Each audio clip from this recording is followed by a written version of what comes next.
mesdames, messieurs, d'être là ce soir, si nombreux. Je suis effectivement ravie de venir dans votre ville de Béziers, que je ne connaissais pas effectivement. Et c'est vrai que j'ai eu l'occasion de me promener cet après-midi. Et bien, contrairement à tout ce que l'on dit sur votre ville, moi je trouvais que c'était une très belle ville. Voilà, donc merci d'être là. Alors je vais vous présenter aujourd'hui une conférence qui est intitulée un petit peu rapidement le nationalisme arabe, les différents visages du nationalisme arabe. En fait, je vais vous faire une conférence qui est une conférence un tout petit peu plus complexe, mais qui évoque surtout le proto-nationalisme, ce qu'on appelle plutôt le proto-nationalisme, c'est-à-dire qu'est-ce qui amène au nationalisme arabe, quels sont les éléments, et là en l'occurrence, qui sont les individus en fait qui amènent à l'idée qu'il faille développer une certaine forme de pensée que l'on va appeler le nationalisme et qui va s'inscrire au sein du monde arabe. Alors cette présentation, je vais surtout vous faire une présentation avec un PowerPoint sous forme de plan, et puis par ailleurs je vais vous renvoyer à des notions qui sont des notions que j'enseigne par ailleurs à l'université à mes étudiants très régulièrement. C'est en gros la présentation que je vous fais correspond à un cours que je fais à la Sorbonne à peu près chaque année. Alors en guise d'introduction, pour vous présenter un petit peu cette problématique, eh bien, quand on travaille sur la question du nationalisme arabe, on s'aperçoit que l'expérience historique du nationalisme arabe est porteur d'une grande valeur heuristique quand il s'agit en fait de comprendre la naissance de l'islamisme et la naissance du salafisme. Car vous allez le voir, notamment dans la conclusion, il y a un lien entre l'émergence du nationalisme et la question de l'islamisme contemporain que l'on peut appeler sous différents vocables, et notamment le salafisme. Car, en fait, quand on travaille sur le nationalisme arabe, eh bien, parmi ses caractéristiques natives, eh bien, il y a un certain nombre d'éléments qui structurent aussi l'islamisme et le salafisme. En particulier, la lutte pour l'indépendance, d'une part, la lutte pour une unité arabe qui est, je vous le montrerai tout à l'heure, très largement fantasmée dès ses origines. Et puis aussi deux autres questions qui sont structurantes dans l'émergence du nationalisme et de l'islamisme, la question de la modernité et du développement, c'est-à-dire du développement vers le progrès.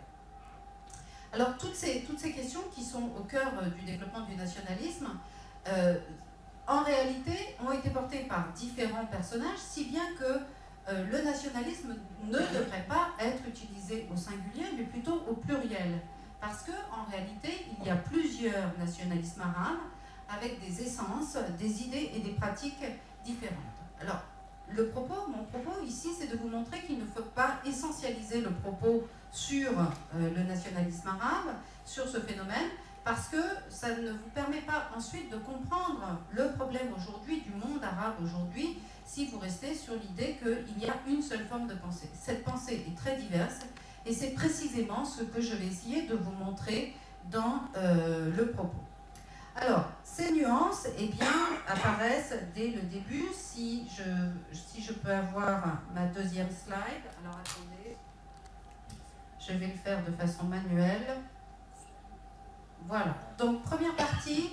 Donc, il faut revenir très naturellement aux sources du nationalisme arabe, et les sources du nationalisme arabe en fait sont des sources identitaires qui se structurent en fait dans le cadre de ce que l'on a appelé très généralement la question d'Orient. Et au sein de cette question d'Orient, eh bien, il y a deux autres termes que je vais vous présenter très rapidement qui en fait accompagnent les premières réflexions sur le nationalisme arabe. Alors, dans un premier temps, qu'est-ce que c'est que la question d'Orient? Eh bien, ce vocable a été utilisé. Il commence à apparaître dans un congrès international, le congrès de Vérone en 1822, et ce vocable en fait traduit le moment où l'Orient, très vaste espace qui n'est même pas encore tout à fait défini, mais qui commence pour les Européens à la Méditerranée et qui s'arrête en Inde, eh bien, émerge en tant qu'objet diplomatique à part entière dans les chancelleries européennes. C'est-à-dire que les diplomates de ceux que l'on appelle les puissances, à peu près 15 pays d'Europe, dont la France, l'Angleterre, et ce qui n'est pas encore tout à fait l'Allemagne.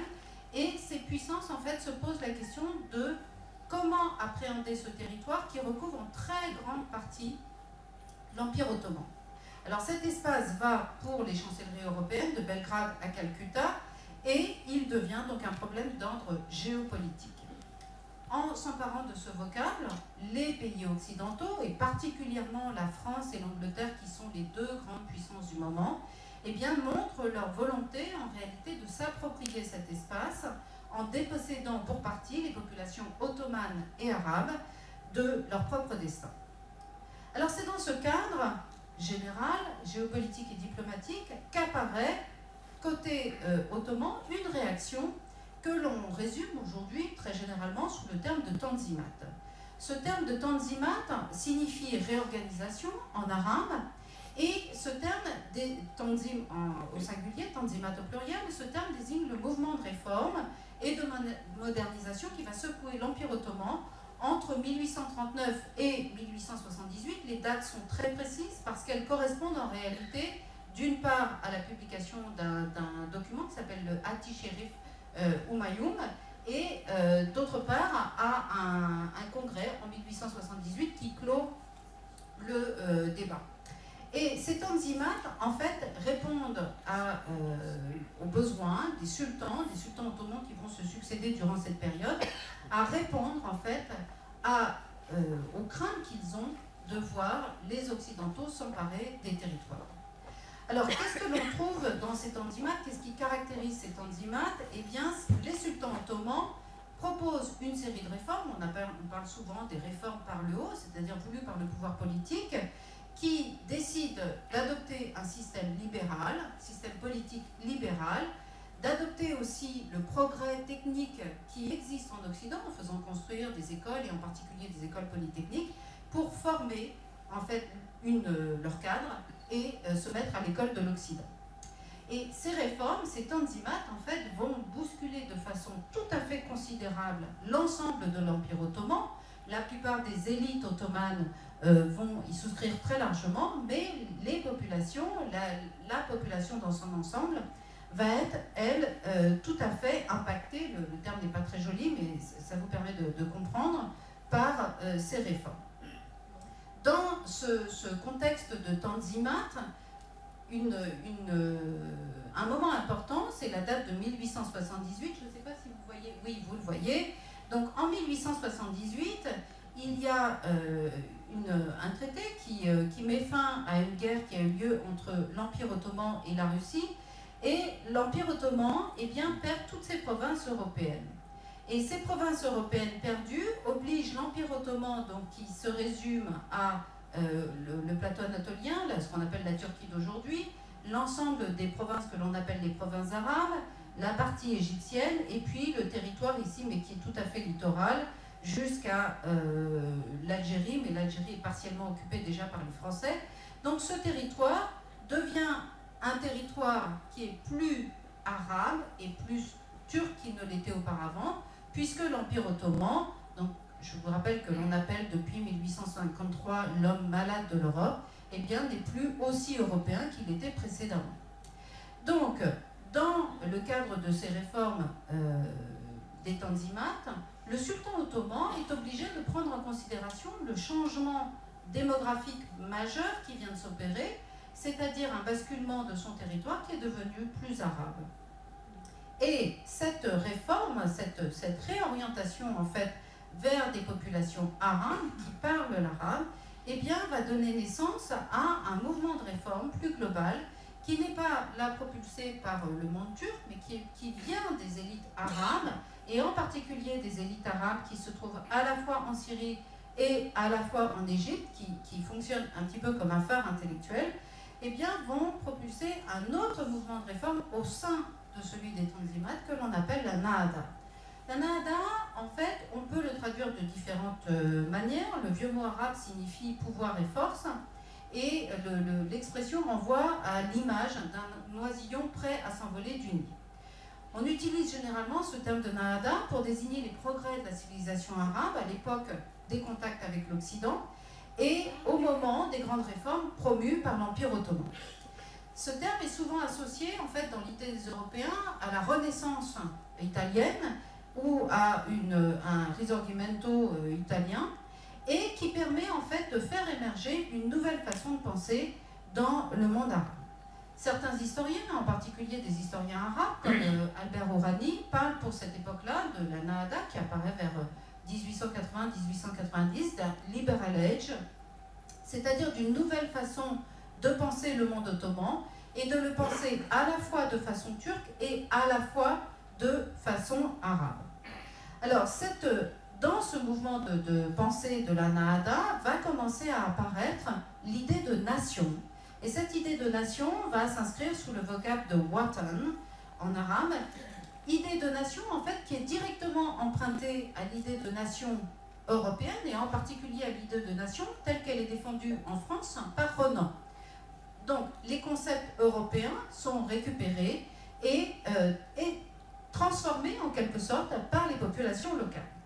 Alors, qui sont ces populations locales qui vont transformer en fait la notion de watan et cette idée de renaissance arabe? Eh bien, c'est ce qu'on appelle différents personnages que je vais vous présenter, mais ces différents personnages en fait s'inscrivent dans un ensemble de mouvements intellectuels que l'on a pris l'habitude chez les historiens d'appeler les mouvements jeunes. Alors ces mouvements jeunes, on les connaît sous leurs dénominations qui sont des dénominations nationales, sinon nationalistes, jeunes Algériens, jeunes Tunisiens, jeunes Turcs, que vous connaissez en général tous, mais il y a des déclinaisons pratiquement pays par pays. Alors ces mouvements jeunes, en fait, vont se développer de façon très importante dans certains pays plus que d'autres. Alors, parmi les mouvements jeunes qui vont être très importants, il y a le mouvement des jeunes égyptiens, qui est inspiré par ce personnage que vous voyez ici, Rifat al-Tatawi, qui est un des penseurs de la notion de nation égyptienne et qui va se dissocier en fait de l'idée que l'on appartient à un empire ottoman, et lui pense tout simplement que quand on est ottoman, eh bien on peut être ottoman et en même temps égyptien. À partir de ce moment-là, commence à cheminer l'idée qu'il puisse y avoir un enracinement par rapport à un territoire et qu'il n'y aurait plus de connexion par rapport à l'empire. Alors, Rifat el-Tatawi est très important parce que l'Égypte va commencer à devenir, à partir de ce moment-là, c'est-à-dire c'est le milieu du 19e siècle, entre le milieu et la fin du 19e siècle, un phare intellectuel pour l'ensemble du monde arabe. Et puis on a un autre personnage, je vous présente ici, vous le voyez avec son fez, Ali Bakamba, qui lui représente une des figures éminentes de ce qu'on va appeler les jeunes tunisiens. Et la Tunisie va être un autre des pays où à la fois le processus de réforme des Tanzimat, de la Nahda, la Renaissance arabe, et de l'émergence d'une identité tunisienne, eh bien, va prendre forme à travers les travaux, les écrits d'Ali Bakamba, qui crée un journal, et ce journal est très intéressant parce qu'il n'est pas créé en arabe, mais il est créé en français, et ce journal s'appelle Le Tunisien. Ce journal va être le journal qui va permettre en fait le développement de la pensée des jeunes Tunisiens.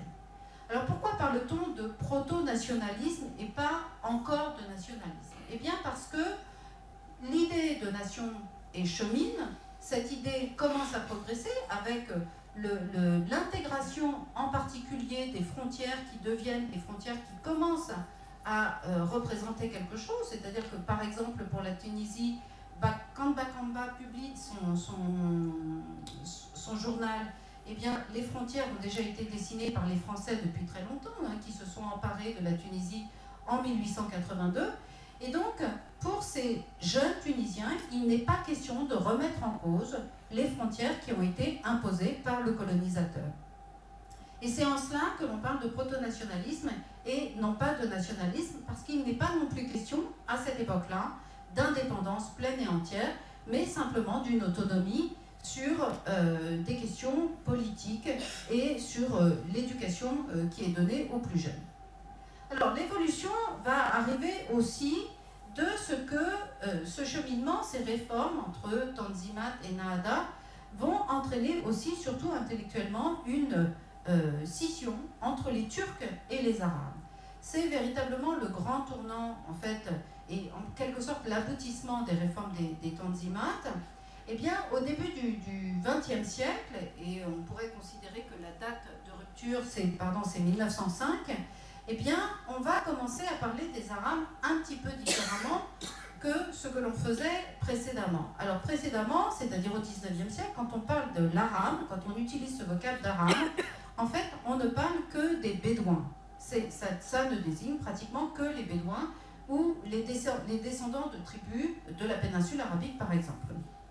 Mais on ne parle pas de l'arabe au sens d'un groupe qui serait uni par une langue, qui serait la langue arabe, naturellement, c'est-à-dire la langue du Coran. Et le changement va venir justement de cette réforme de la Nahada qui va promouvoir un mouvement de renaissance de la langue arabe qui va être revivifiée par une simplification de la langue et qui va permettre en fait aux élites qui enseignent dans les madrasas eh bien, de transformer la langue arabe de façon à ce qu'elle soit accessible à l'ensemble de la population. Alors, cette question de l'évolution de la langue arabe va se faire sur fond de réformes, et de réformes qui vont avoir lieu particulièrement en Égypte. Encore une fois, vous allez voir, je vais insister très souvent sur l'Égypte, mais l'Égypte est très importante dans cette réforme intellectuelle. Eh bien, l'Égypte va connaître un certain nombre de secousses qui vont faire que l'idée de nationalisme va s'ancrer en Égypte. Ça n'est pas par hasard ensuite que Nasser va devenir l'image même du nationaliste arabe. Eh bien, c'est parce qu'il a des antécédents. Et parmi ces antécédents, pardon, je vais remonter plus haut. Voilà, je vais y arriver. Parmi ces antécédents, vous avez ici le personnage de Rabbi Pacha, qui est ici présenté sur la première slide. Ce personnage de Rabbi Pacha, c'est le véritable ancêtre de Nasser. Si vous voulez en trouver un, c'est celui-ci, puisque c'est lui qui est à la fois le premier à dire qu'il faut transmettre l'Égypte aux Égyptiens, et puis c'est aussi un colonel de l'armée égyptienne qui exige que l'armée soit non seulement donnée à des Égyptiens, je vais expliquer ce que ça signifie exactement dans l'esprit de Rabbi Pacha, et que l'armée, par ailleurs, soit un élément moteur de la direction du pays. Alors pourquoi Rabbi Pacha veut que ça soit des Égyptiens? Et qu'est-ce qu'il veut dire quand il dit des Égyptiens? Eh bien, l'Égypte de 1882, puisque l'affaire de Rabbi Pacha, le moment où on le connaît, c'est entre 1880 et 1882, l'affaire de Rabbi Pacha, c'est que lui est originaire de l'Égypte, de la terre égyptienne. Il est fils de Fela, fils de paysan, et il arrive, grâce à sa compétence, à entrer dans l'armée égyptienne, mais l'armée égyptienne de cette époque-là est une armée qui est principalement composée de circassiens, c'est-à-dire de populations que l'on va rapter dans la région du Caucase et que l'on ramène en Égypte pour les faire grandir près de la cour d'abord d'une part, et puis ensuite d'en faire les élites militaires. Autrement dit, vous avez une armée qui n'est pas composée par les populations locales, mais par des sortes de, si on voulait prendre une comparaison avec aujourd'hui, une sorte de mercenaires que l'on est allé chercher à l'extérieur et que l'on a ramené. Or, c'est véritablement ce qui perturbe Rabbi Pacha, qui veut que, à partir du moment où l'Égypte devient un pays important dans le monde arabe, eh bien, il faut que cette structure militaire qui est en train de se développer soit armée, entre guillemets, tenue par des gens qui ont grandi sur les bords du Nil. Cette position, Rabbi Pacha va la défendre à travers une révolte qui est une révolte aussi anticoloniale et qui est très connue dans l'histoire, où il va essayer d'imposer aux Khedives d'Égypte et aux Anglais eh bien, toute une armée, et en tous les cas les cadres de l'armée égyptienne. Son opération, qui va l'amener à s'opposer aux Anglais en 1882, va échouer, où Rabbi Pacha va combattre les Anglais, être arrêté, exilé. Il finira par revenir à la fin de sa vie en Égypte, mais il lance un slogan qui va avoir un succès phénoménal par la suite. Ce slogan, c'est Mis al-Misri, qui signifie l'Égypte aux Égyptiens. Et cette idée d'Égypte aux Égyptiens va être reprise ensuite par d'autres personnages qui ne sont pas des militaires stricto sensu, mais qui vont penser en fait le concept de territoire lié à une population qui maîtrise ce territoire. Et ces autres penseurs, eh bien, vous les avez ici, les trois sont représentés. Alors ces trois penseurs sont très intéressants parce que, en fait, Rachid Rida, Jamal Eddin Al-Afghani et Mohamed Abdou, en réalité, sont des penseurs religieux. Tous les trois pensent, en fait, l'adaptation de l'islam à la modernité, et c'est véritablement dans le cadre de la réforme sur la nahda, la réforme de la langue arabe, qu'il pense en fait à une réforme globale de l'ensemble du système qui passe par un réveil de l'identité arabe. Et ce réveil de l'identité arabe ne peut s'inscrire, selon eux, qu'à travers l'islam. Alors cette question de l'islam va venir toucher là les réformes qui avaient été proposées par Orabi Pacha. Donc Orabi Pacha avait une réflexion qui était plutôt, si on prend nos considérations d'aujourd'hui, qui était plutôt une position laïque, et le nationalisme se charge à partir de ce moment-là de considérations qui sont des considérations religieuses qui vont ensuite cheminer ensemble. Alors, Jamal ad-Din al-Afghani, comme son nom l'indique, vient d'Afghanistan. Mohamed Abdou est un Syrien qui est émigré au Caire. Et ces deux personnages vont donner une image de l'islam qui est un islam tout à fait rénové et un islam qui doit s'inscrire dans la modernité. Et cette modernité est particulièrement incarnée à cette époque-là par l'armée. Et donc, on a véritablement quelque chose qui se crée à ce moment-là et qui va donner corps, en fait, à un nationalisme qui va apparaître, émerger et se faire connaître comme un nationalisme au moment de la Grande Guerre. Alors, c'est véritablement donc la Grande Guerre qui sert de maïeutique pour faire accoucher, en fait, le principe du nationalisme arabe et plus particulièrement du nationalisme égyptien qui va ensuite guider les autres nationalismes.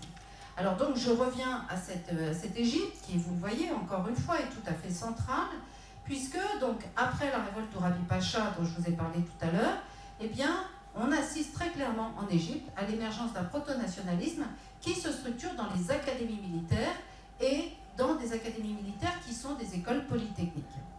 Alors, il va permettre, ce proto-nationalisme égyptien, de donner naissance à des partis nationalistes. Et c'est en 1907, donc avant les Jeunes Turcs, que le premier parti nationaliste égyptien se structure autour de la personnalité de Mustafa Kamil.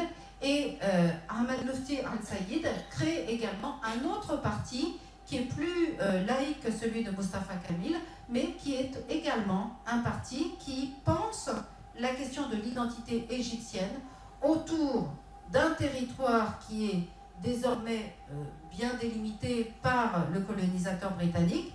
Et naturellement, cette formation nationaliste eh bien, a pour objet très naturellement de faire partir le colonisateur, de se débarrasser de l'anglais.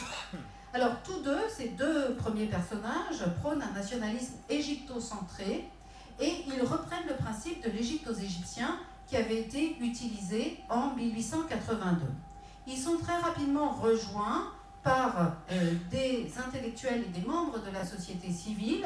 Premier intellectuel qui est par ailleurs un juriste, Saad Zaghloul, qui va être le grand chef nationaliste, qui va fonder le WAFT, qui est le parti nationaliste qui émerge après la Première Guerre mondiale. Et puis le grand écrivain égyptien, Taha Hussein, que vous voyez ici avec ses lunettes noires, puisque Taha Hussein, la particularité qu'il faut comprendre quand on voit une photo de Taha Hussein, c'est que ça a été le plus grand des écrivains égyptiens et c'est sans doute le plus grand des écrivains du monde arabe, mais ce personnage était un personnage qui était aveugle et qui était devenu aveugle à l'âge de 3 ans, ce qui ne l'a pas empêché de devenir l'un des plus grands intellectuels de son temps. Moi, je le cite toujours en exemple à mes étudiants en difficulté scolaire. Il a réussi à décrocher un doctorat à la Sorbonne pendant la Première Guerre mondiale tout en étant aveugle. Je crois qu'il faut le faire en matière de retour sur une vie extraordinaire. On a là un exemple formidable. Alors, ce nationalisme égyptien est intéressant parce qu'il ne s'intéresse pas justement du fait de la présence de Saad Zaghloul, de Taha Hussein, de Mustafa Kamil, Ahmad Lufti al-Saïd. Ça n'est pas un nationalisme très lié à la religion.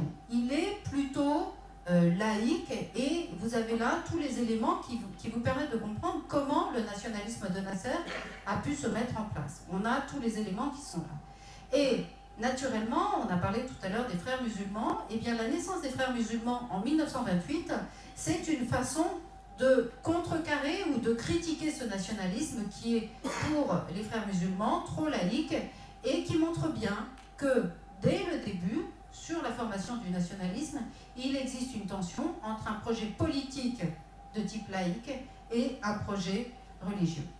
Et cette tension entre le religieux et les politiques eh bien, va s'exprimer particulièrement pendant la guerre. Et pourquoi il va s'exprimer particulièrement pendant la guerre?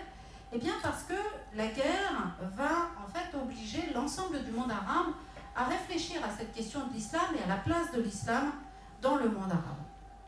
Alors, pourquoi il y a pendant la guerre une grande réflexion sur l'islam? Eh bien parce que déjà avant la guerre, les difficultés de l'Empire ottoman, les difficultés du sultan ottoman font que le sultan, Abdülhamid II en particulier, a lancé une grande campagne politique autour d'une idée qui est pour lui de se faire valoir comme calife, comme sultan d'une part, pouvoir temporel, mais également comme calife, c'est-à-dire dépositaire en fait d'un pouvoir religieux, et de pouvoir unir autour de sa personne non seulement les Turcs, mais également les Arabes. Cette idée d'union de l'ensemble des populations va s'incarner dans cette politique pan-islamique qui apparaît vers 1890 et qui prend de l'ampleur jusqu'à la Première Guerre mondiale. Et au moment de la Première Guerre mondiale, eh bien, les Allemands se servent de cette politique pan-islamique qui existe, qui a une réalité. Par exemple, la réalité la plus connue du pan-islamisme, de la politique pan-islamique d'Abdülhamid, c'est d'avoir voulu construire un chemin de fer qui irait de Istanbul jusqu'à la Mecque et que ce chemin de fer soit financé uniquement sur des fonds musulmans et qu'il n'y ait aucun fonds européen. Donc, cette politique pan-islamique qui est tournée contre les occupants coloniaux, les Français, les Anglais, eh bien, naturellement, alimente les réflexions sur la place de l'islam dans l'ensemble de la zone et va éveiller chez les Arabes une réflexion sur qui doit être calife. Et c'est dans ce cadre-là qu'il va y avoir chez certains penseurs, donc vous retrouvez ici Jamal ad-Din al-Afghani et vous voyez apparaître un autre personnage, Abd al-Rahman al-Kawakibi, qui tous deux vont penser la place de l'islam dans le monde ottoman, arabo-ottoman, et vont en quelque sorte, je fais court parce que c'est un peu plus complexe que ça, mais vont en quelque sorte dénier la capacité d'un sultan ottoman à être le calife de population arabe. Pourquoi? Eh bien parce que la scission entre les Arabes et les Turcs est passée par là, et il y a l'idée que les Arabes peuvent être autonomes, y compris sur l'islam. Et dans ce cadre-là, eh bien, on voit apparaître l'idée qu'il y a un chef politique et qui peut devenir un chef militaire dans les villes saintes de la Mecque et de Médine, et que ce chef politique et militaire pourrait tout simplement devenir le calife. Vous voyez très bien où je veux en venir. On arrive à l'idée qu'il peut y avoir, au sein de la péninsule arabique, eh bien, un chef qui soit un descendant de Mahomet et qui puisse représenter l'ensemble des Arabes d'une part, et qui puisse ensuite être un chef religieux. Alors, toute cette affaire va se développer pendant la Première Guerre mondiale autour d'un concept qui apparaît, qui va être le concept de ce qu'on appelle le Greater Syria en anglais, la Grande Syrie en français, c'est-à-dire l'idée que l'on pourrait construire un ensemble arabe et musulman autour de la Grande Syrie. Et cette notion de Grande Syrie est une notion qui remonte loin, puisqu'elle remonte à Mehmet Ali. Mehmet Ali, c'était le souverain d'Égypte entre 1805 et 1848, et son fils Ibrahim Pacha, qui avait été le premier à la fois réunir l'Égypte et la Syrie, et à construire en fait un territoire assez vaste, qui était un territoire littoral avec l'Égypte et la Syrie. Ce territoire de la Grande Syrie avait disparu en fait des réflexions des populations arabes, et puis va réapparaître en fait pendant la Première Guerre mondiale sous l'action en fait de la guerre, sous l'action des volontés des Occidentaux de s'emparer de ces territoires et des constructions cartographiques qui vont être faites par les Occidentaux pendant la Première Guerre mondiale. Alors, ici, là, je vous ai présenté plusieurs cartes simultanément pour vous montrer en fait toutes les réflexions qui sont faites pendant la Première Guerre mondiale sur ces territoires. Donc, derrière tout ça, naturellement, vous avez une carte ici qui représente les accords Sykes-Picot. C'est la carte qui est la plus connue. Mais les 3 autres cartes sont beaucoup moins connues, même dans le monde des historiens. Ce sont des travaux qui sont récents, qui permettent de voir comment cette notion de grande Syrie et de Syrie intégrale s'est forgée. Alors, la Syrie intégrale, vous avez ici 2 cartes qui vous montrent l'évolution, qu'est-ce que c'est et pourquoi je vous présente cette carte. La Syrie intégrale, c'est le vocable qui permet de désigner la Syrie que les Français veulent construire en 1914. Quand je vous dis les Français, qui sont derrière ces Français? Ce n'est pas tous les Français. Ce sont les Français de ce qu'on appelle le parti colonial, c'est-à-dire le lobby qui a organisé la colonisation en Afrique, en Asie, et qui, à partir de 1912-1914, commence à s'intéresser à l'ensemble du Moyen-Orient, mais en particulier à la Syrie. Ce qu'on appelle la Syrie intégrale, et pourquoi on utilise ce vocable d'intégrale? Eh bien parce que les Français veulent avoir le territoire autour de la montagne libanaise, donc autour de Beyrouth, parce qu'il y a donc des populations maronites et chrétiennes qui les intéressent, qui sont en quelque sorte des clients. Ils veulent la région du nord autour d'Alexandrette, parce qu'Alexandrette est un port. Il y a également dans ces territoires des chrétiens, et ces territoires les intéressent, mais surtout, ils veulent aussi Jérusalem.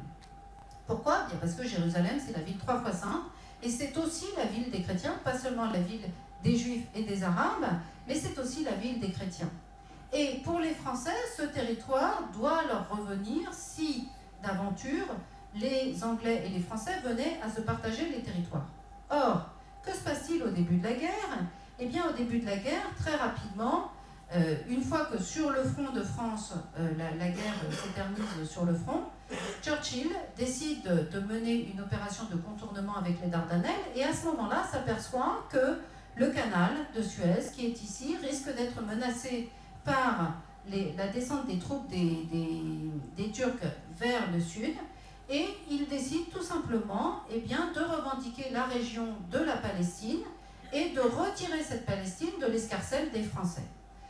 Raison pour laquelle le lobby colonial français réagit en utilisant ce vocable de Syrie intégrale et en disant « il nous faut toute la Syrie ». Les négociations vont se développer, si bien que dans le cadre des négociations Sykes-Picot, eh bien, les contours de la Syrie demandés par les Français va évoluer avec une extension vers ce qu'on appelle l'Hinterland, c'est-à-dire la région du désert, pour petit à petit donner ce territoire que vous connaissez.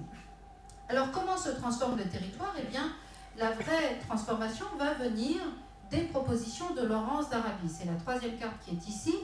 Laurence d'Arabie, vous le savez, a soutenu la famille hachémite, et la famille hachémite, c'est le père Hussein et ses fils, ses 4 fils, Ali, Abdallah, Faisal et Zaïd. Et Laurence d'Arabie propose en fait un partage de l'ensemble de cet ancien empire ottoman, de la partie arabe de l'ancien empire ottoman, en donnant, je reviens sur la carte, je vais y arriver. Voilà, en donnant donc à Faisal la plus grande partie du territoire, en donnant à Abdallah la partie centrée sur Bagdad, à Zaïd le territoire au nord, et naturellement Ali, qui est l'aîné, doit récupérer l'héritage du père, c'est-à-dire la péninsule arabique centrée autour du Hedjaz. Donc, sur l'ensemble de ces territoires et de ces propositions cartographiques qui sont faites, eh bien, on arrive aux accords Sykes-Picot que vous connaissez, que vous avez déjà très certainement vu. Alors, vous avez ici donc la représentation de Hussein Ben Ali, qui est donc le patron des Hachémites. Je ne sais pas si vous voyez très bien la dynastie des Hachémites, mais en tous les cas, vous avez 4 frères, dont je vous ai donné les noms tout à l'heure. Et la question, c'est de savoir si, entre Faisal et Abdallah, qu'est-ce qui s'est passé pour que le partage, en fait, avantage Faisal et non pas Abdallah. Et c'est la question que je pose. Est-ce que Faisal et Abdallah n'ont pas été des frères ennemis et on n'est pas là aux sources aussi d'une formation sur ce qu'est fondamentalement le nationalisme arabe aujourd'hui? Pourquoi? Eh bien parce que si vous reprenez la généalogie des Hachémites, Faisal c'est le 3e fils. Et dans le système d'attribution des places, eh bien le système arabe des Hachémites fonctionne par ordre de primogéniture. Donc normalement, c'est Abdallah, le 2e fils, qui aurait dû récupérer la ville de Damas, et non pas Bagdad, qui à cette époque-là est un territoire totalement désertique, où on commence vaguement à savoir qu'il y a du pétrole, mais de toute façon, on ne sait pas la valeur de ce pétrole. Donc la question c'est pourquoi privilégier Faisal aux dépens d'Abdallah? Et là naturellement, eh bien, c'est le jeu de la rencontre avec Laurence d'Arabie qui va être très importante, parce que Faisal en réalité fait figure d'homme d'État, ce que ne fait pas Abdallah. Abdallah qui a une autre façon d'aborder le nationalisme. Et là, on est au cœur d'une façon d'aborder la question nationale et nationaliste. Faisal, d'entrée de jeu, décide de collaborer avec les Occidentaux en considérant que ce qui lui permettra d'avoir un territoire, c'est la négociation avec les Occidentaux. Et une négociation, Faisal comprend très tôt que cette négociation doit se faire à Paris ou à Londres et que cette négociation doit être plutôt pacifique. C'est la raison pour laquelle tout le monde a fait, quand je dis tout le monde, c'est non seulement Laurence d'Arabie, mais on le sait beaucoup moins, le colonel Brémond qui est chargé par la France d'encadrer une mission militaire au Hedjaz. Eh bien, les Français et les Anglais vont soutenir la politique de Faisal parce qu'ils sont tout à fait convaincus que Faisal a compris la façon dont fonctionne le système politique des Occidentaux et la façon dont on négocie la naissance des nations. Et Abdallah, lui, et d'autres personnages, Sultan al-Atrash, vont choisir d'autres formules. Et ces formules, on les retrouve aujourd'hui dans le monde arabe, dans la façon dont les résistances se font dans le monde arabe. Eh bien, Abdallah, que vous voyez ici à gauche, Sultan al-Atrash, qui est le chef de la révolte druze qui éclate en 1925, eux choisissent, et vous le voyez d'ailleurs à leur vêtement, hein, qui est caractéristique avec le port du kéfier, choisissent en fait de s'opposer plutôt frontalement pour Sultan al-Atrash, un peu plus discrètement par le biais des attentats, c'est le cas d'Abdallah, aux Occidentaux, en considérant que le territoire ne sera pas gagné dans les chancelleries européennes, mais qu'il sera gagné sur le territoire avec leurs hommes. Et vous avez donc là, avec Faisal d'une part, Abdallah d'autre part, deux façons d'aborder la question de la construction nationale, d'une part par la voie diplomatique, d'autre part par la voie des armes. Et vous avez aujourd'hui une troisième voie qui est évidente pour tout le monde, qui est celle de l'islamisme. Mais si vous avez bien compris, cette troisième voie était déjà présente dans les débats qui ont donné naissance au proto-nationalisme d'une part et au nationalisme des Hachémites d'autre part.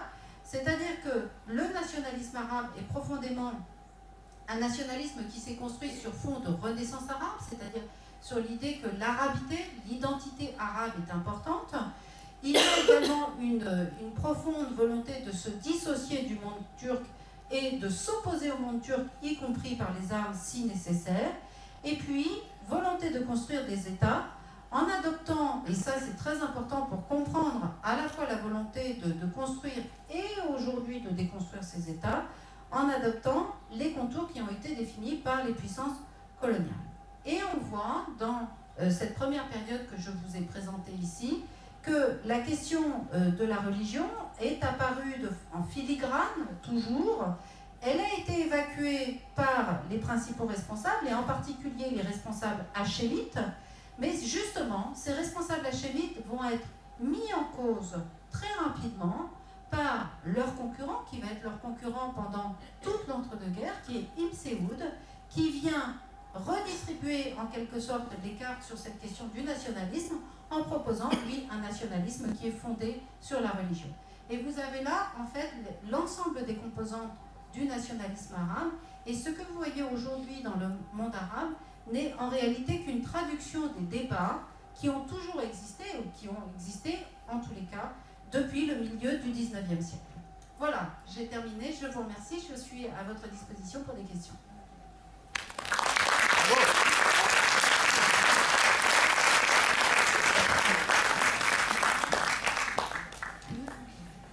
Bien, je pense que les micros vont se promener. Je vais assister Julie pour distribuer la parole.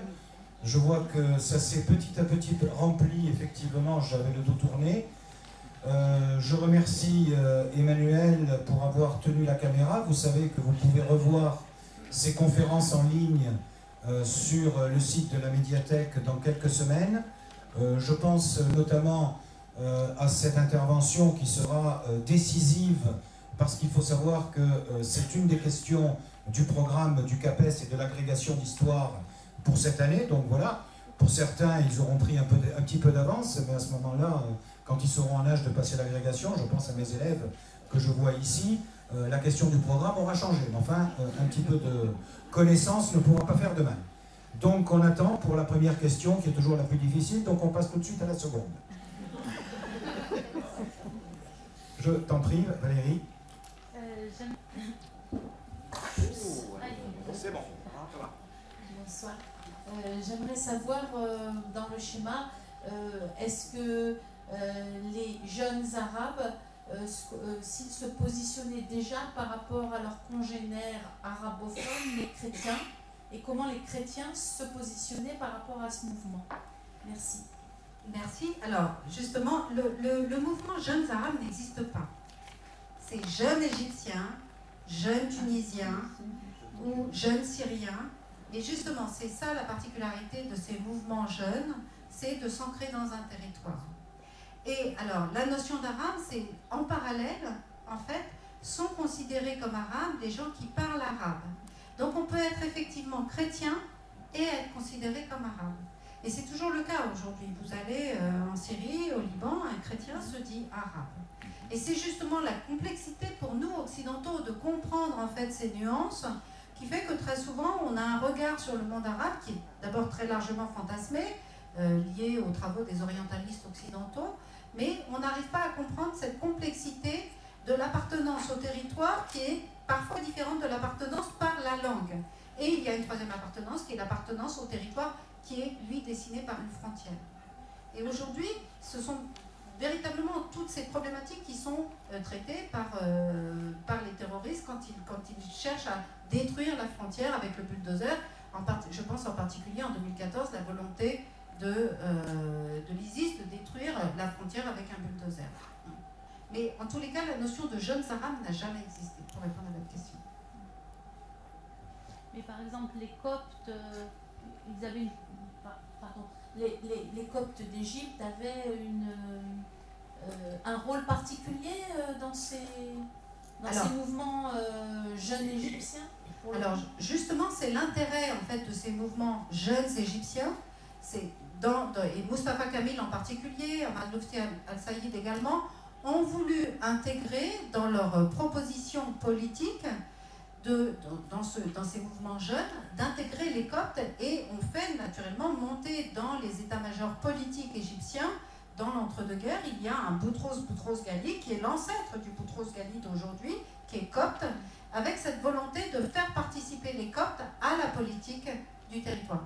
On a un petit peu, si vous voulez, en Égypte, quelque chose qui ressemble au choix qui va être fait plus tard au Liban, c'est-à-dire d'intégrer les différentes composantes religieuses, c'est ce qu'on appelle le millet en turc, d'intégrer les différentes composantes religieuses, à ceci près que la difficulté de la composante religieuse, quand on la décide sur la base d'un recensement, et à un instant T, que ce recensement peut changer.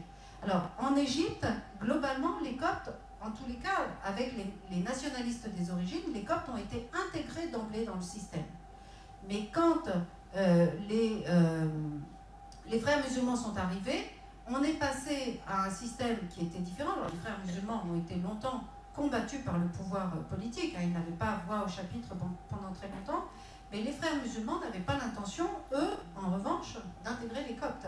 Donc, il y a des formations qui, effectivement, participent des scissions entre chrétiens et musulmans, et d'autres formations qui sont plus laïques, qui sont plus intégratives.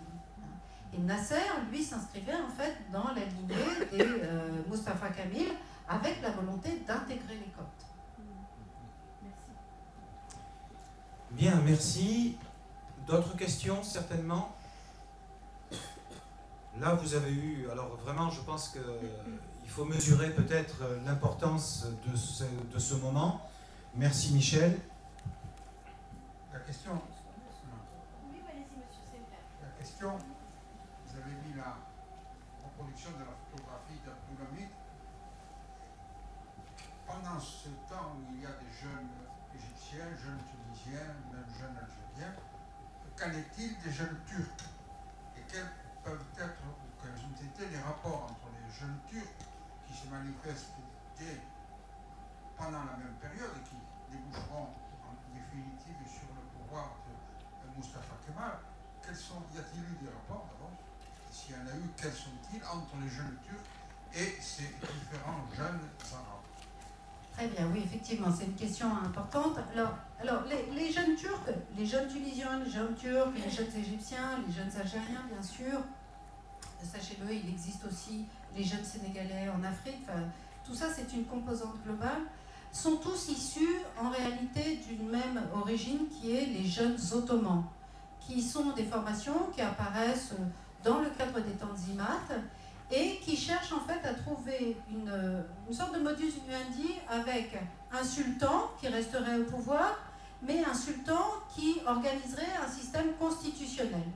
Et tout le débat des Tanzimat entre 1839 et 1876, c'est-à-dire le moment de l'élaboration d'une constitution, c'est justement cette émergence d'une élite politique qui va s'organiser, se structurer autour des jeunes ottomans. Alors dans un premier temps, le sultan, quand je dis le sultan, c'est le sultan et les sultans successifs, laissent les jeunes ottomans exister sans difficulté parce que, en réalité, c'est effectivement la volonté de réunir sous la bannière ottomane, c'est-à-dire sous la direction du sultan, l'ensemble des populations.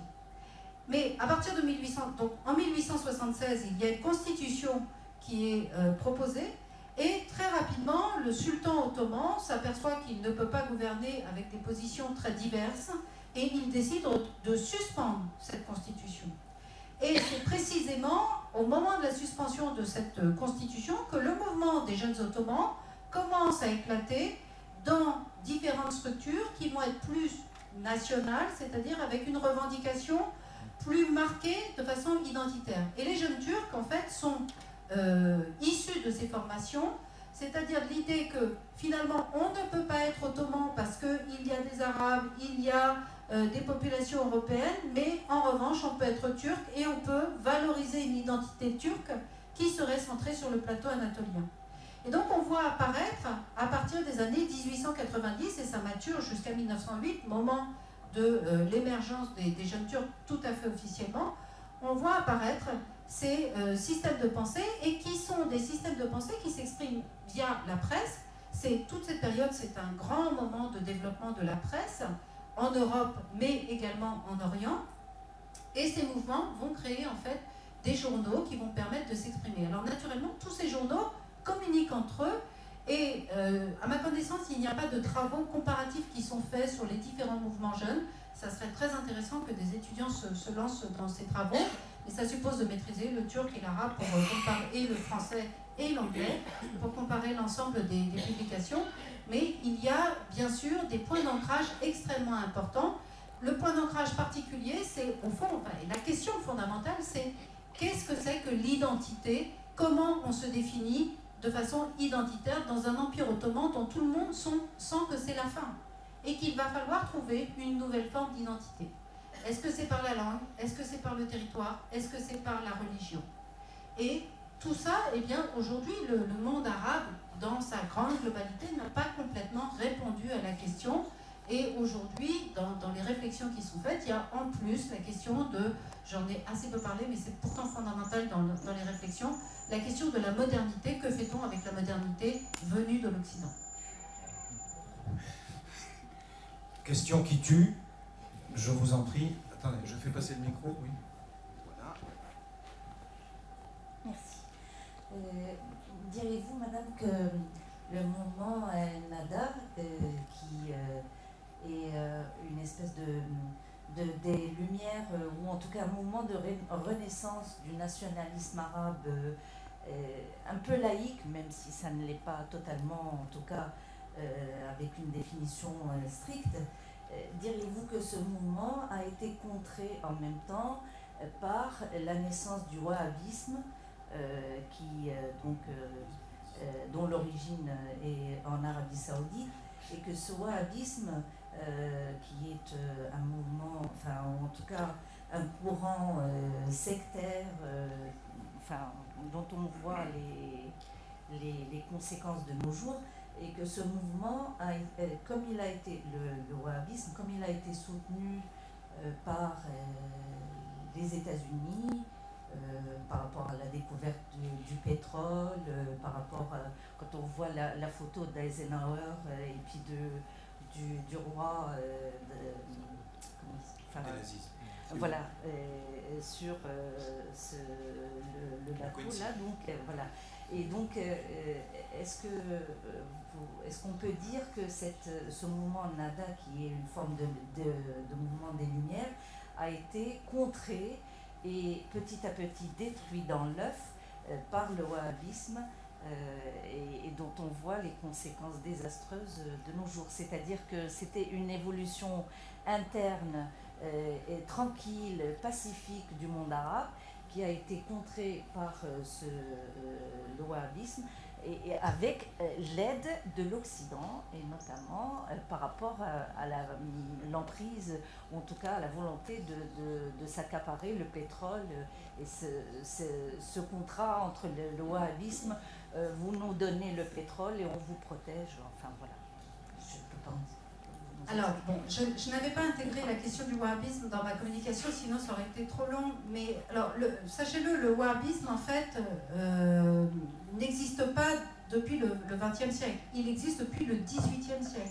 Al-Wahhab propose, en fait, une position religieuse radicale dès le XVIIIe siècle, centrée autour de... Et il y a un représentant de la famille Saoud qui s'empare de ce propos religieux pour monter, c'est un chef de clan, c'est un chef de tribu, pour mettre en place en fait un système. Il est combattu, et il est combattu notamment par Ibrahim Pacha, le fils de Mehmet Ali, qui va détruire Riyad.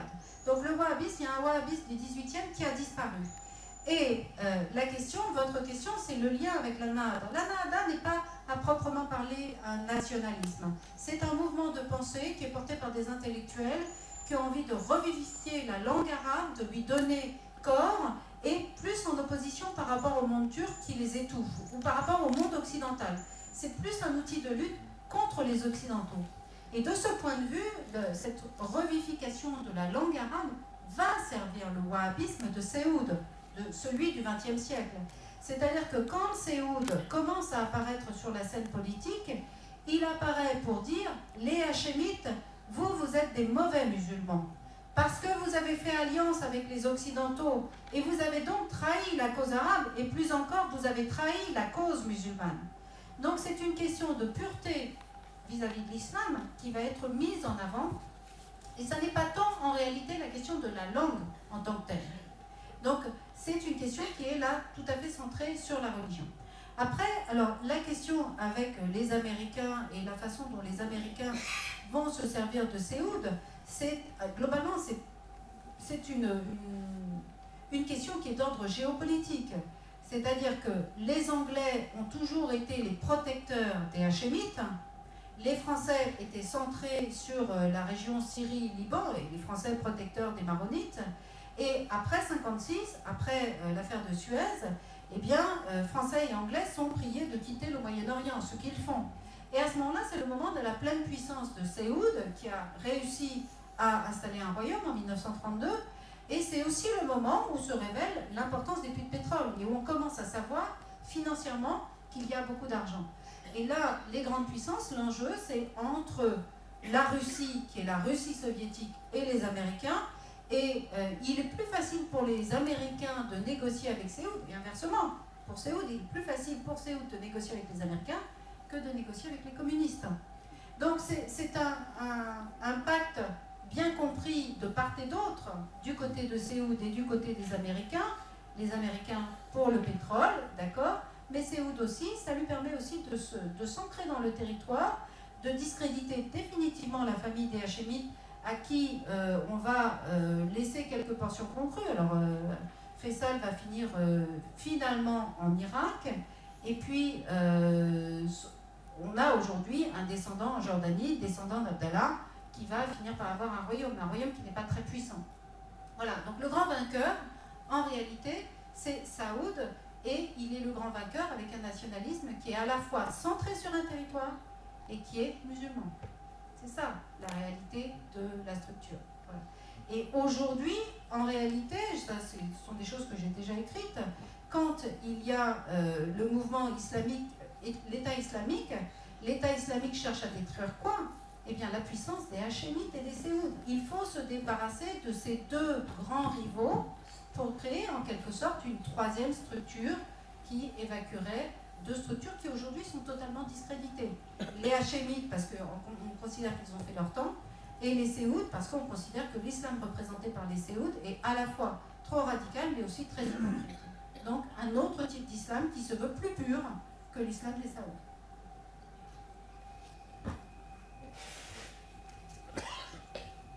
Encore quelques questions, bien entendu. Je vois que là, en termes de connaissances et d'éclairage, je crois qu'il y a déjà eu beaucoup de choses qui ont été dites. Mais ce serait dommage. Voilà, encore une question, merci. Est-ce qu'on peut dire que l'État islamique était déjà un germe à cette époque-là? Alors, oui, d'une certaine manière. Voilà. Alors la question, c'est pourquoi l'État islamique apparaît et apparaît maintenant?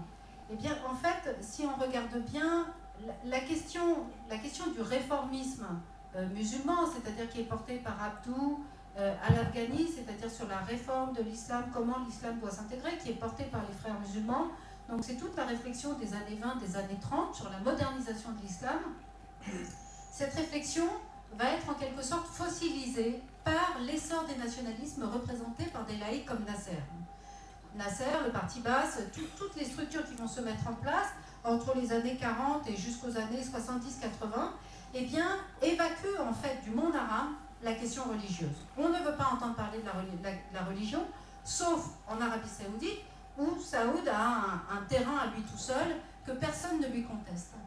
Et finalement, l'ensemble des populations arabes sont poussées vers la modernité. Il y a une volonté d'aller vers la modernité. Cette modernité passe par le nationalisme qui est propulsé par des chefs aussi importants que Nasser. La seule chose, c'est qu'avec les différentes... Il y a surtout des transformations démographiques qui sont très importantes, qui expliquent en fait les révoltes les plus récentes. Il y a l'échec politique de ces différents responsables, que ce soit en Syrie, que ce soit Saddam Hussein. On a aussi l'échec de ces systèmes qui sont dirigés par des armées. L'Égypte est un pays qui est dirigé par une armée. Tous ces systèmes, en fait, remettent en cause un nationalisme laïque. Et c'est de cette manière que la religion est réapparue. C'est-à-dire que cette question qui avait été fossilisée, qui avait été oubliée volontairement, et surtout d'un point de vue dictatorial, il y avait eu des choix qui avaient été faits pour évacuer la question religieuse, eh bien, est réapparue en force. Et là, aujourd'hui, il est évident que pour le monde arabe, la question se pose pour l'ensemble des populations du monde arabe, et y compris les chrétiens et les juifs qui vivent dans le monde arabe, eh bien, de poser clairement la place de l'islam dans la modernité. Car au fond, c'est ça, aujourd'hui, la vraie problématique de l'islam, c'est qu'est-ce que c'est qu'un islam moderne? Est-ce que c'est un islam qui est capable de vivre avec le monde occidental tel qu'il fonctionne? Ou est-ce que c'est un islam qui refuse cette modernité? Là, très clairement, avec l'État islamique, c'est un islam qui refuse la modernité occidentale et qui affronte l'Occident sur son terrain de modernité.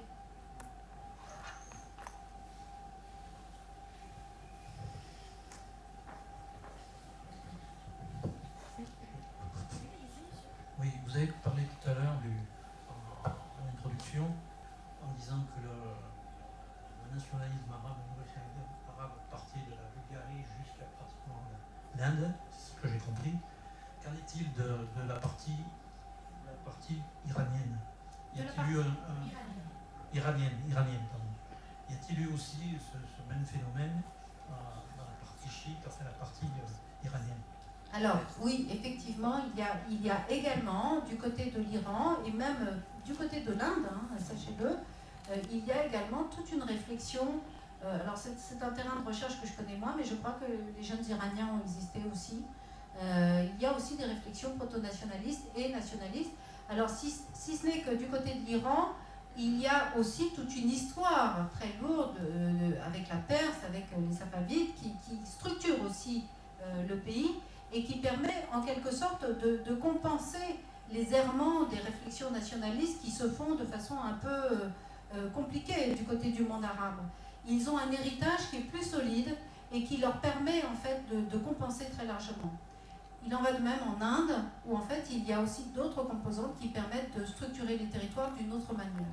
Mais l'ensemble de cette question, le pan-islamisme en fait d'Abdulhamid en particulier, a été quelque chose qui a vraiment agité les consciences et obligé l'ensemble du monde musulman, alors donc de Belgrade jusqu'à Calcutta, de réfléchir à la place de l'islam dans la politique. Et vous le savez, la difficulté de la place de l'islam dans la politique, qu'on n'a pas tout à fait de la même manière dans le monde chrétien, mais qu'on retrouve en revanche dans le monde juif, c'est qu'il n'y a pas, d'après Mahomet, de division entre le spirituel et le temporel.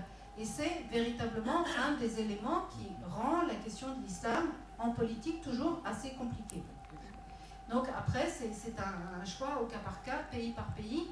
Quand on peut le faire, c'est précisément ce que l'État islamique est en train de remettre en cause en voulant abolir les frontières. Oui. Et la différence, enfin... Attendez, madame. Alors, allez-y. Juste pour ce débat-là, les différences réelles ou supposées entre chiites et sunnites avaient leur rôle à cette époque-là? Alors, beaucoup moins qu'aujourd'hui. Beaucoup moins qu'aujourd'hui. Le chiisme et le sunnisme... Alors, il faut le dire assez clairement, les Occidentaux ont fait le choix des sunnites, ont joué le jeu des sunnites. Donc, le débat et l'opposition entre les sunnites et les chiites s'est très peu posé parce que tout simplement, les chiites n'avaient pas voix au chapitre. Et ils n'avaient pas, en termes de rapport de force, ils n'avaient pas la possibilité réellement de s'exprimer. L'Iran étant le territoire chiite par excellence, et l'Irak actuel n'était pas un pays aussi développé que ce qu'il est aujourd'hui. Donc, il n'y avait pas possibilité de discuter, de négocier. En revanche, le débat et l'opposition entre chiites et sunnites apparaît dès lors que les Occidentaux, et en particulier les Anglais, installent Faisal en Irak et décident en fait de privilégier les sunnites avec Faisal.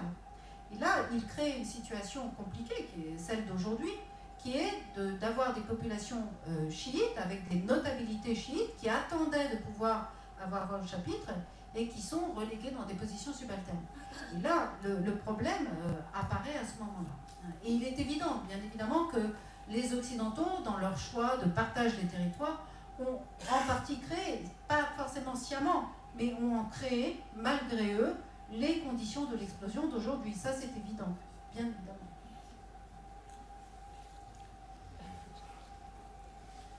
Oui, effectivement, donc, dans le cas justement de cette création, j'allais dire, identitaire par rapport au monde arabe, il avait été créé une organisation politique internationale, dont j'ai oublié le nom exact, je ne sais plus, l'organisation du monde arabe. La Ligue. La LEA, la Ligue des États arabes. Voilà. Qui était un peu fondée quelque part sur un paradoxe, qui était de dire, bon, on est d'abord arabe, on parle effectivement la langue arabe, on a une religion qui est plus ou moins commune, mais en fait, ça gommait quand même complètement la partie historique de chaque pays. Je pense par exemple à des pays comme le nord de l'Afrique, qui étaient quand même à majorité berbère, où ça, donc tout ça c'était complètement gommé. On gommait quelque part l'histoire des territoires pour ne retenir que quelques points qui rassemblaient les gens. Est-ce que c'est pas aussi quelque part aujourd'hui un paradoxe dans des pays comme on voit au Maroc par exemple, où on redécouvre quelque part son histoire, ses traditions berbères, avec cette volonté à un moment de gommer toutes ces différences et de ne voir que la partie langue commune, puis religion commune, quoi. Oui, alors effectivement, il est vrai que la religion, l'histoire de chacun des territoires, quand elle a été faite au profit des colonisateurs. C'est-à-dire que les colonisateurs se sont intéressés à leur histoire dans ce territoire, mais pas à l'histoire des populations locales. Et sachez-le, cette histoire des populations locales commence à peine à être faite dans les universités. Aujourd'hui, dans les universités, et en particulier à la Sorbonne et à l'INALCO à Paris, aujourd'hui, pratiquement plus aucun étudiant qui fait de l'histoire du monde arabe n'a le droit de le faire sans faire de l'arabe ou du turc.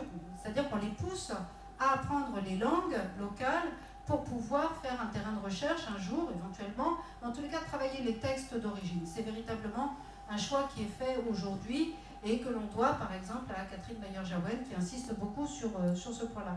Ça effectivement c'est très important. Mais alors le deuxième point de votre question, c'est que la Ligue des États arabes, il faut que vous compreniez qu'elle se crée donc en 1945 et elle se crée entre la Société des Nations et l'ONU. Et ce que vous devez comprendre derrière, c'est qu'un des modèles dans la création de la Ligue des États arabes, ce sont les États-Unis d'Amérique. C'est-à-dire un territoire, une sorte de fédéralisation en fait, de territoires qui sont des territoires indépendants les uns des autres, pas forcément en contact si ce n'est par la langue, et puis des territoires qui sont des territoires nouveaux. C'est-à-dire que si on n'a pas d'histoire, c'est un peu comme aux États-Unis. Si on a une épaisseur historique qui n'est pas très importante, ça n'est pas grave. On va pouvoir se construire, on va pouvoir se développer parce que, après tout, nous sommes une nouvelle frontière et on va pouvoir aller de l'avant. Et c'est ce pari qui est fait en 1945 par les responsables de la LEA. Et d'ailleurs, c'est très intéressant de voir que la Ligue des États arabes apparaît historiquement avant l'ONU. Elle est plus moderne en quelque sorte que l'ONU. Et c'est intéressant aussi de voir quand on travaille sur ces problématiques modernité du monde arabe, modernité de l'islam, de voir qu'en 1940-1945, les élites du monde arabe sont d'une modernité politique extraordinaire. Et cette question de la modernité politique du monde arabe, aujourd'hui, elle ne l'est plus. Mais elle l'a été dans les années 40-50. Et d'ailleurs, regardez des illustrations de tous ces personnages. Nasser en est encore une fois un exemple formidable. Il est habillé à l'occidental. Et si vous ne savez pas que c'est un arabe, ça ne se voit pas. Donc voilà, il y a cette idée que l'histoire n'est pas forcément importante. Et ça, c'est quelque chose qui est tout à fait important dans la pensée du monde arabe des années 40-50. On va vers l'avant. Aujourd'hui, la position est tout à fait différente. Il nous reste encore un petit peu de temps avant le match à 20h05. Est-ce que vous pouvez nous... Attends, pardon.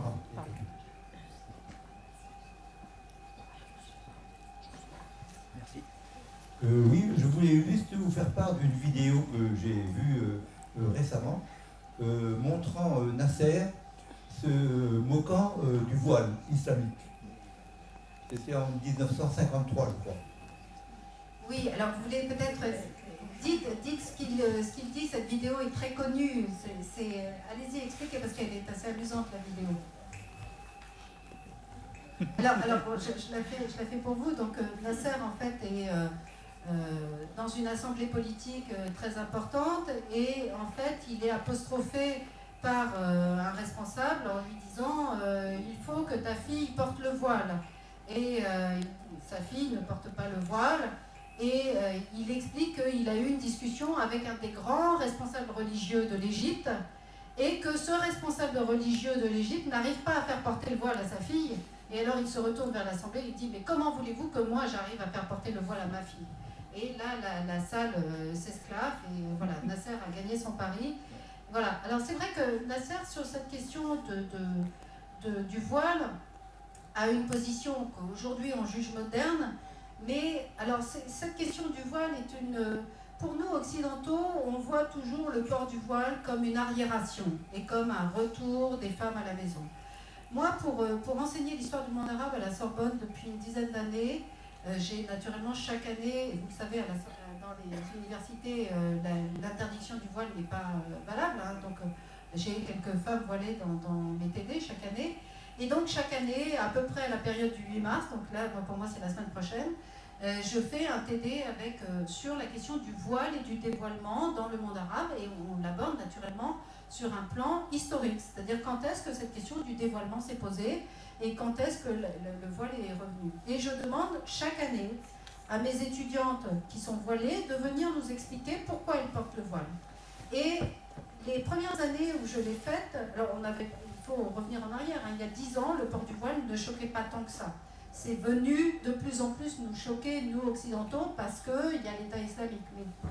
Et il y a, au début où je faisais ça, une année, j'avais 3 ou 4 filles qui m'ont présenté chacune en fait leur raison pour porter le voile. Et j'ai trouvé que c'était tellement différent, tellement sans rapport avec la religion parfois, que ce jour-là, je me suis dit, je ne peux pas avoir une position ferme sur le voile, c'est-à-dire une position radicale, comme on peut l'avoir nous occidentaux, parce que en réalité, la question du voile renvoie là aussi à une question d'identité qui ne passe pas nécessairement par la religion, mais le voile est un élément de la réflexion identitaire que se font ces jeunes femmes.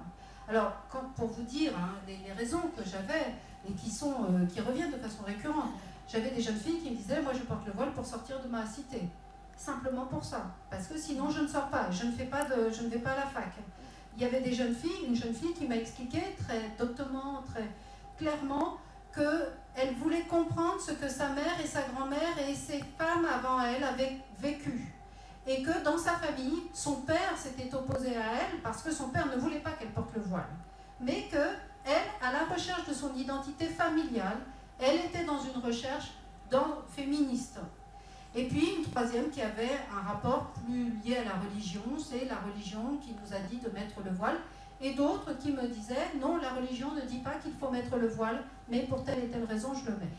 Donc aujourd'hui, si vous voulez, moi je n'ai plus de religion sur le voile, pour dire les choses clairement. Et quand j'ai des jeunes femmes en face de moi qui ont un voile, bien, très clairement je leur pose la question pourquoi elles portent le voile. Et à chaque fois, je continue à avoir des réponses qui sont tout à fait différentes. Alors je pense qu'il faut faire la part des choses entre les jeunes femmes en Europe et en France, et puis celles qui sont en Orient et en Afghanistan ou à Raqqa, à Mossoul, où là, bien évidemment, elles n'ont pas le choix et on leur impose le voile. Mais je pense qu'il faut avoir une certaine curiosité vis-à-vis de ces jeunes femmes pour comprendre en fait ce que signifie ce voile qui n'est pas toujours seulement religieux. Merci de votre question. Merci. Pardon. Juste tout à l'heure, j'ai dit une bêtise, j'ai dit la photo de Roosevelt et le roi Abdelaziz, pas Eisenhower. Est-ce que vous pouvez nous dire, vous avez dit au début, l'unité arabe est un mythe et quelque chose de fantasmé. Est-ce que vous pouvez nous expliquer un peu très plus? bien. Oui, c'est vrai. Je n'ai pas tellement développé sur cette question-là, c'est vrai. Alors oui, l'unité arabe, pourquoi? Eh bien parce que si vous avez bien vu alors il y a la carte du monde ottoman, bien sûr, mais il y a surtout, en fait, le fantasme d'une unité arabe qui aurait été portée par les Hachémites. Donc c'est cette carte, pardon, très sensible. Donc c'est cette carte ici, là, qui représente en fait une unité. Laurence, le colonel Laurence, est porteur en fait de cette idée d'une unité arabe qui serait distincte du turc. Et il crée un projet où l'ensemble de la famille hachémite préside aux destinées du monde arabe tel qu'il est conçu par les Occidentaux, c'est-à-dire en gros la Mésopotamie, qu'il partage entre les fils de Hussein, et Hussein reste possesseur avec Ali, avec son fils aîné, du Hedjaz, qui à ce moment-là est le seul territoire qui soit quelque peu valable financièrement, parce que pour le reste, pour ce qu'on va appeler plus tard l'Arabie Saoudite, ça n'est qu'un désert. À cette époque-là, les Occidentaux appellent ça des interlands, et l'interland désertique n'a aucun intérêt pour les Occidentaux et donc pour le colonel Laurence. Donc l'idée d'unité, c'est une unité sous la tutelle du hachémite, du chef hachémite, et naturellement, vous l'aurez compris, si Laurence prône cette tutelle, cette unité sous la direction hachémite, c'est parce que les hachémites sont dans la main des Anglais. Et naturellement, les Français ne vont pas accepter ce partage parce qu'eux ont des intérêts qui sont autres et ils vont proposer d'autres choses. Et c'est dans ce cadre-là qu'il va y avoir une opposition entre Faisal et le général Gouraud sur lequel moi je travaille depuis des années, en Syrie en 1920, et la fameuse bataille de Khan et Saloun, dont je parle très largement dans ce livre, et la bataille qui met fin au ce qu'on appelle le premier nationalisme, qui est le nationalisme de Faisal, qui va ensuite être considéré comme une sorte de période mythique du moment où les Arabes avaient réussi à faire une unité sous la direction de Faisal. Donc aujourd'hui, c'est cette période qui est considérée comme la plus importante et le seul moment pratiquement où les Arabes ont pu construire leur unité. Alors, cette idée d'unité, vous le comprenez, c'est essentiellement Mésopotamie et Hedjaz avec la partie de la péninsule arabique, mais on ne parle pas, vous l'avez compris, de l'Afrique du Nord, qui est pour la plupart des Arabes, on fait la différence de ce qu'on appelle le Mashrek et le Maghreb. Et on sépare complètement Maghreb et Mashrek. On sépare d'autant plus Maghreb-Mashrek que le Maghreb est de toute façon sous tutelle coloniale des Français et des Italiens, et que cette tutelle coloniale centrée sur l'Algérie ne se discute pas et paraît, en tous les cas dans les années 20, impossible à bouger et à changer. Hein. Elle est fossilisée en quelque sorte. Donc, les seuls enjeux qui sont possibles, c'est sur la Mésopotamie et une partie de l'Arabie Saoudite. Alors l'Égypte, c'est l'entre-deux. C'est le territoire de l'entre-deux, comme très souvent, et comme souvent encore aujourd'hui, hein, c'est pensé comme tel. Et l'Égypte, en fait, se présente très souvent à la fois comme le territoire de l'entre-deux, et à la fois comme le phare avec le Caire et Alexandrie qui éclaire le monde arabe, parce qu'il y a l'université d'Al-Azhar qui éclaire l'ensemble du monde arabe, notamment sur les questions musulmanes, avec une université Al-Azhar qui, en son temps, en particulier au XXe siècle, a été une université qui a été poussée par la modernité, par des responsables, et notamment par Taha Hussein, qui lui avait fait ses classes à Al-Azhar, comme la plupart des Égyptiens, et qui ensuite a considéré que l'enseignement de Al-Azhar était restrictif, trop centré sur la religion, et qu'il fallait s'ouvrir à la littérature, aux langues, aux romans. Donc Al-Azhar a été obligé de s'ouvrir à la modernité, et aujourd'hui, cette université qui enseigne encore l'islam est une des universités les plus ouvertes sur l'islam. L'islam n'est pas un bloc monolithique, il y a une variété impressionnante en fait au sein de l'islam de façons de penser l'islam. Donc nous, vu d'Europe, et on reçoit en fait un islam qui est l'islam de l'État islamique qui nous fait très peur, mais il faut bien vous imaginer que dans le monde arabe même, il y a plein d'autres positionnements qui s'expriment et qui cherchent justement à pouvoir s'exprimer et à s'exprimer pacifiquement, ce qui aujourd'hui est assez difficile.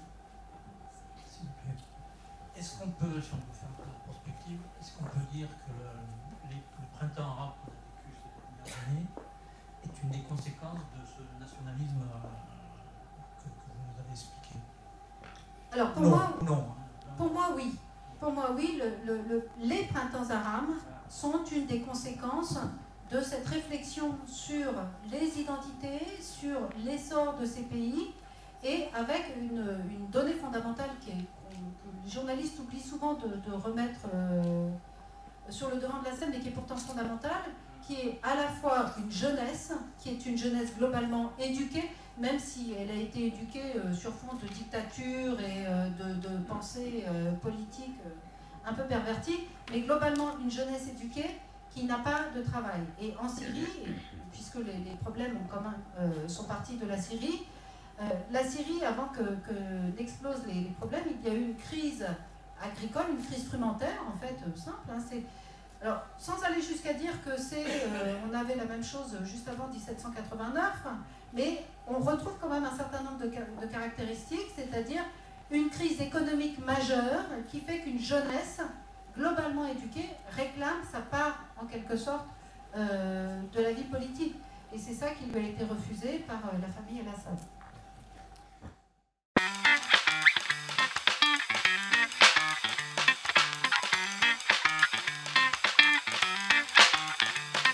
Откройте форточку. Откройте. Не бойтесь свежего воздуха.